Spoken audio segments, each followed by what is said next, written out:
Saludos de nuevo y muchísimas gracias por seguirnos en esta aventura de hoy. Les esperábamos, de hecho, para comenzar ya con la segunda parte del programa, que vamos a dedicar a saber en qué consiste y cómo se puede poner solución a la hiperactividad, un trastorno del comportamiento infantil ante el que la mayoría de los padres no saben cómo reaccionar. Es el llamado trastorno por déficit de atención con hiperactividad, pero ¿no tendremos a nuestros hijos demasiado limitados, demasiado protegidos, demasiado constreñidos a un espacio pequeño y esa es su reacción natural? La hiperactividad y las claves para superarla, hoy en el tiempo de la Universidad Nacional de Educación a Distancia.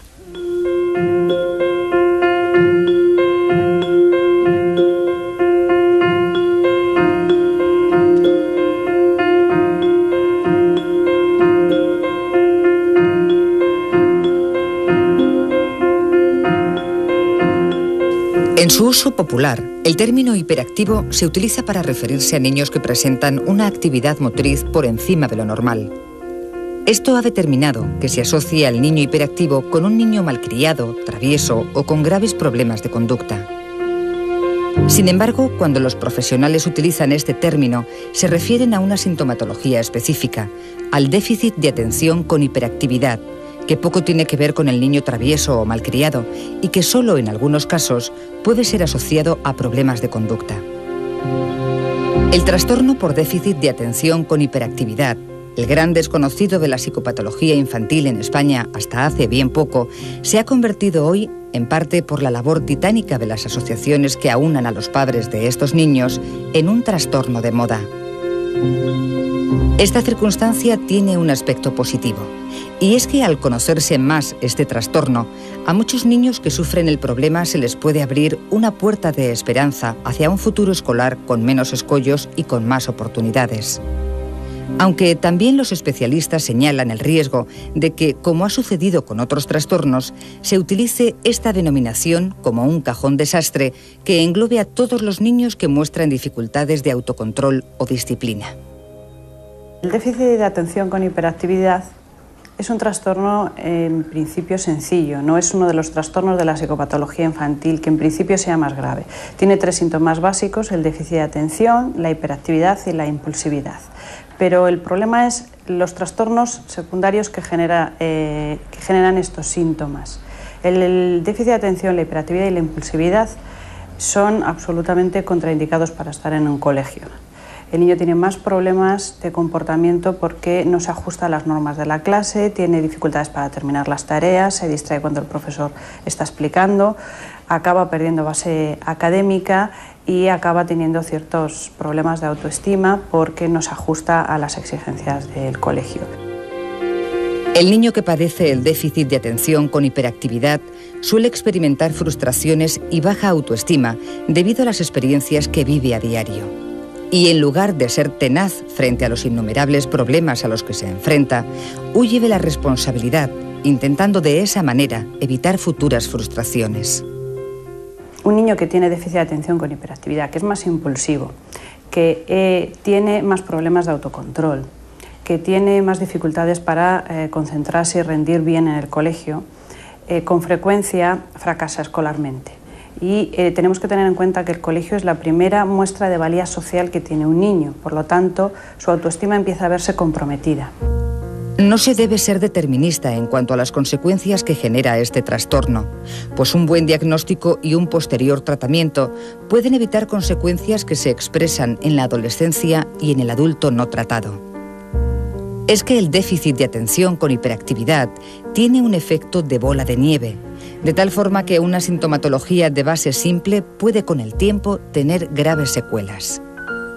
Es el caso del niño con déficit de atención con hiperactividad en la adolescencia. Son niños que ya su proceso de maduración hace que sean menos movidos, menos hiperactivos, que sean más capaces de concentrarse un tiempo prolongado, pero llega un momento que ellos no utilizan esa capacidad porque han aprendido en realidad a ser vagos porque prefieren decirse a sí mismos soy inteligente pero vago, porque si yo quisiera podría, a intentarlo y fracasar.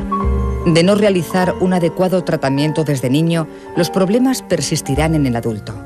El adulto siente que no cumple con las expectativas puestas en él, por lo que padece una profunda frustración. Cuando un adulto que sufre este trastorno se decide a recurrir a un neurólogo o a un psicólogo, es común que presente, además del déficit de atención por hiperactividad, un cuadro depresivo, por lo que el diagnóstico se vuelve más complejo. Durante muchísimo tiempo se ha pensado que el déficit de atención se curaba con la adolescencia, pero muchísimos estudios que se han hecho más recientemente, en los que se ha visto que se ha seguido a la gente durante muchos años, desde que eran niños hasta que eran adolescentes y después cuando ya eran adultos, han demostrado que verdaderamente no es una cosa que se cure espontáneamente, sino que resulta en dificultades para la persona adulta, dificultades de tipo profesional, de tipo afectivo, con la familia que ellos puedan crear y de trabajo de todo tipo. Entonces se ha visto que efectivamente las personas con el déficit de atención en el estadio adulto tienen se presentan de una manera diferente que los niños, pero también les ayuda muchísimo tener un buen diagnóstico y un buen tratamiento. El déficit de atención por hiperactividad no se expresa del mismo modo en el niño que en el adulto. Si bien la falta de atención, la impulsividad y la hiperactividad siguen siendo las características propias de este trastorno, en el adulto no se dan en la misma proporción ni con la misma intensidad que en el niño.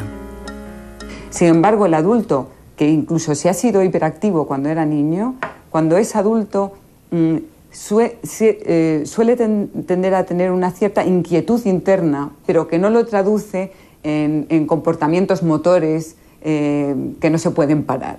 Pero sin embargo sí sigue teniendo inatención y sí sigue teniendo problemas de impulsividad. Entonces, ¿cómo se manifestaría eso en un adulto? Pues en vez de ser un niño que interrumpe a los otros niños, en el adulto pues es un mayor que no puede dejar que nadie meta baza en la conversación, es una persona que no puede dejar de gastarse un dinero que no tiene a lo mejor y ponerlo en la tarjeta de crédito y ese tipo de cosas. O sea que las conductas impulsivas y las conductas inatencionales son las que se mantienen y sin embargo las conductas hiperactivas y más motoras y más que por otra parte es como se diagnostican más frecuentemente a los niños, entonces eso es menos común en el adulto.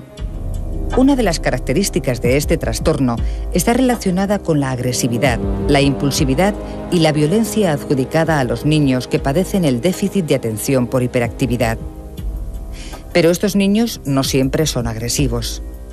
Los niños con este trastorno suelen mostrar una agresividad de carácter impulsivo y equivalen a respuestas a lo que ellos perciben como una agresión. No se trata de conductas agresivas intencionadas, reflexivas y dirigidas a un objetivo. El déficit de atención por hiperactividad y los problemas de conducta y agresividad hoy en día se consideran entidades diagnósticas distintas. Se confunde muchas veces la impulsividad de un niño de preescolar de educación infantil, un niño de 5 o 6 años, impulsivo e hiperactivo, con el niño agresivo. Se podría decir que en los niños pequeños, especialmente niños hasta los 6, 7, 8 años, muchas de las acciones impulsivas acaban siendo agresiones, pero no son agresiones intencionadas. De hecho, podemos distinguir entre dos tipos de agresión.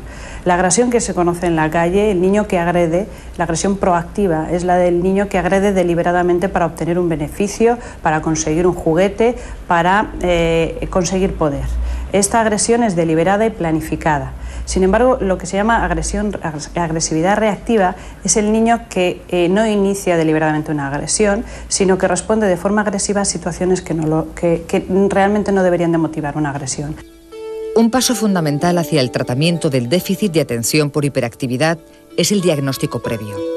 El diagnóstico debe ser realizado por un equipo multiprofesional y dirigido hacia 3 vertientes: una evaluación psicopedagógica, una evaluación cognitiva y una evaluación neuropsicológica. Pruebas de diagnóstico hasta el momento actual no hay ninguna. Es decir, partimos de ahí, ¿no? No hay ninguna prueba que se le haga y que con eso se vea que el niño es hiperactivo, ¿no?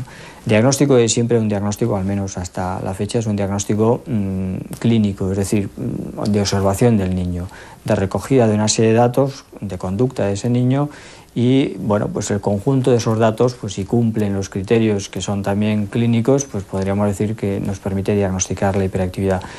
El resto de las pruebas que hay hasta el momento son pruebas complementarias que ayudan cuando el diagnóstico no es muy claro o cuando plantean algunas dudas, pues el recoger una información por ahí nos permite pues apoyar o poner en duda ese diagnóstico de trastorno por déficit de atención con hiperactividad. Se desconoce el origen específico de la hiperactividad infantil, pero se sabe que se trata de un trastorno de base neurológica relacionado con irregularidades en la producción de determinados transmisores cerebrales. El niño que sufre este trastorno expresa dificultad para que su sistema nervioso esté adecuadamente regulado para las distintas tareas a las que se enfrenta. Sobre eso pues hay muchos trabajos, pues precisamente el grupo nuestro pues ha hecho un estudio con una técnica que es la cartografía cerebral, en la que se ve cómo el niño hiperactivo tiene dificultad para activar su sistema nervioso cuando tiene que hacer determinadas tareas que exigen una atención especial, ¿no? Y vemos cómo hay diferencias, pues en los niños que no tienen el TDAH, pues su nivel de activación cerebral es distinto de los niños hiperactivos cuando están haciendo la misma tarea, ¿no? No es que haya una lesión en el sistema nervioso, no es que haya un problema serio, sino sencillamente lo que hay es unos fallos en la regulación de ese sistema nervioso. Es fundamental tener presente que el tratamiento no puede solo dirigirse al niño, sino también a la familia y a la escuela. En cuanto al tratamiento farmacológico dirigido al niño, años de investigaciones confirman que la utilización de fármacos estimulantes produce que los niños hiperactivos mantengan mejor la atención y reduzcan la hiperactividad motriz. Hay una medicación, que paradójicamente son los estimulantes, que al niño hiperactivo le permiten unos rendimientos más adecuados. Posteriormente hemos visto que eso posiblemente sea porque el sistema nervioso entonces alcanza ese nivel de regulación más adecuado, que es lo que parece que está en la base del trastorno por déficit de atención con hiperactividad. Los fármacos no eliminan el trastorno, pero reducen sus manifestaciones, facilitan la adaptación social y escolar del niño y optimizan los beneficios de los tratamientos cognitivos comportamentales. El uso de estimulantes para tratar a los niños que sufren el déficit de atención por hiperactividad puede parecer paradójico, pero no lo es, ya que el funcionamiento cerebral de las personas que padecen este trastorno parece más lento y en ocasiones peor organizado que el de las personas que no lo sufren. Los estimulantes lo que hacen es ayudarle a centrar más la atención, rebajan la impulsividad y disminuyen el exceso de actividad motora, que son los tres síntomas esenciales que permiten diagnosticar el TDAH, ¿no? El trastorno por déficit de atención con hiperactividad. Sobre esos tres síntomas actúa la medicación estimulante. Sobre esos tres síntomas se consigue que haya una disminución y que de esa manera pues interfiera menos en la actividad del niño hiperactivo, ¿no? El tratamiento farmacológico debe abordarse luego de un estricto diagnóstico. A la medicación solo debe recurrirse en el caso de que el especialista lo considere necesario y por el lapso de tiempo que se indique. De todos modos, los profesionales que estudian este tema señalan que es necesario que un tratamiento psicopedagógico se desarrolle paralelamente al farmacológico. El objetivo del tratamiento psicopedagógico de apoyo, en principio, es mantener controlado un trastorno crónico. El TDAH, el déficit de atención con hiperactividad, es un trastorno que afecta crónicamente al desarrollo del individuo. Aunque los síntomas suelen mejorar en la adolescencia y mejoran en la edad adulta, el riesgo de que la situación se descontrole y que tenga un efecto dominó de bola de nieve es muy grande, ¿no? Entonces, el apoyo psicopedagógico ayuda al niño y a la familia a aprender a controlar el trastorno para que no le afecte más que lo mínimo, que tenga una expresión mínima. El niño que sufre este trastorno debe recibir diversos apoyos. Su falta de autonomía exige que se le preste atención constante y que se le enseñe lo que otro niño aprende por sí solo, como puede ser preparar la cartera, apuntar los deberes, planificar el estudio, tomar conciencia de hábitos sociales. Por un lado, necesitamos que el niño se vea apoyado pedagógicamente, que tenga el soporte que hace que pueda seguir la clase como los demás.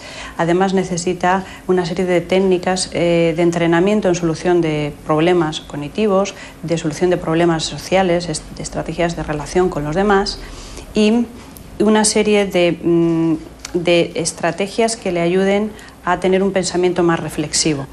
Además, necesita un apoyo emocional. El niño hiperactivo tiene que aprender a quererse a sí mismo, aprender a aceptar sus torpezas, aprender a saber conocer cuál es el trastorno que tiene. Al principio, cuando es pequeñito, no se le habla de trastornos, se le hablaba de síntomas, de impulsividad, de que tú eres despistado, pero tiene que aprender también a no refugiarse en esa sintomatología para excusar responsabilidades, ¿no? Acercarse a las asociaciones de ayuda al déficit de atención por hiperactividad es el consejo de los especialistas. Ahora mismo podríamos decir que hay líneas comunes de trabajo. La primera línea de trabajo, evidentemente, es el apoyo a los padres, la ayuda a los padres, en el sentido de, en primer lugar, recibir una primera información de en qué consiste ese problema que ellos están viendo con su hijo, inmediatamente canalizarlo a los profesionales que pueden ayudar en el diagnóstico y en el tratamiento. Damos asesoramiento de cuáles son los profesionales que desde nuestro punto de vista, estén en el ámbito público o estén en el ámbito privado, están más especializados y conocen por los resultados que nosotros vamos obteniendo a través de la información que nos dan padres de la asociación, y entonces evitar que los padres tengan que sufrir, aparte de la angustia propia de darse cuenta que tienen un chaval que necesita un tipo de atención distinta a lo que es habitual en la mayoría de los hijos, pues que no tengan que pasar el calvario de andar dando vueltas de profesional en profesional a ver cuándo encuentran a aquella persona que realmente conoce y sabe lo que tiene que hacer con el trastorno. Las asociaciones de padres trabajan básicamente en 3 ámbitos. En los servicios sociales, en relación con las personas que no pueden acceder a los tratamientos por razones económicas. En el ámbito educativo, interactuando con las escuelas y los maestros para informarles y enseñarles recursos para saber qué hacer con un niño que sufre el déficit de atención por hiperactividad. Y en el ámbito sanitario, ya que en muchos casos los profesionales no saben qué hacer con este trastorno.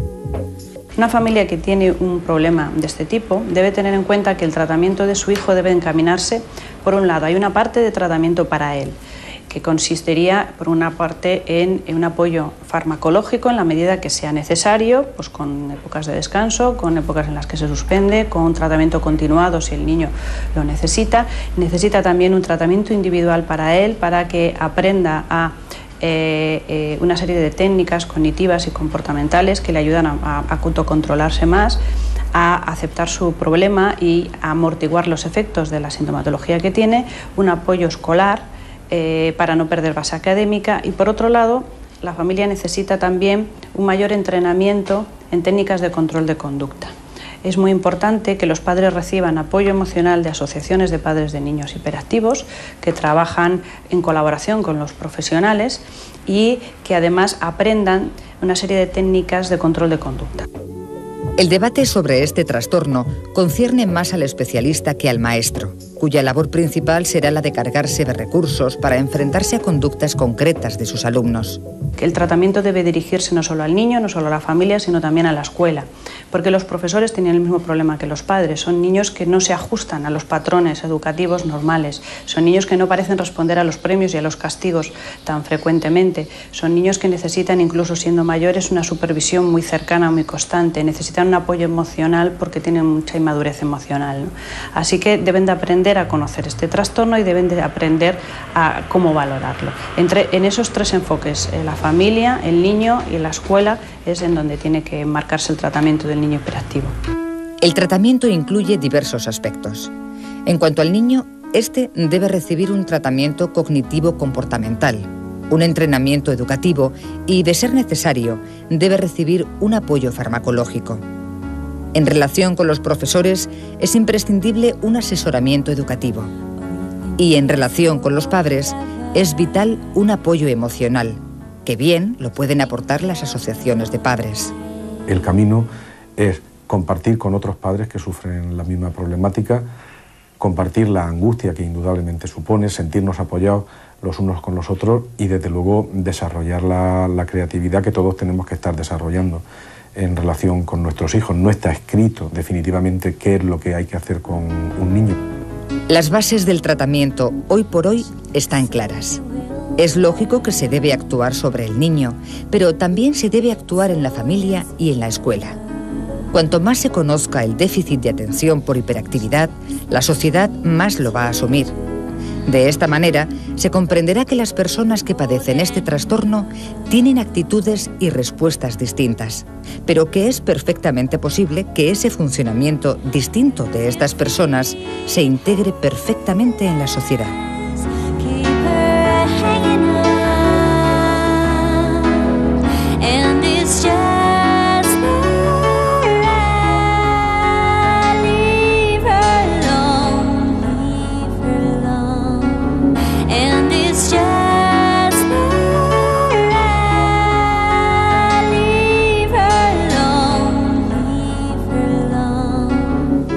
Aprovechamos los últimos minutos del programa de hoy para hacerles la recomendación de lectura de este fin de semana. Un libro que acaba de salir en edición de bolsillo, aunque llevaba ya algún tiempo publicado en librería. Se trata de El fin del ser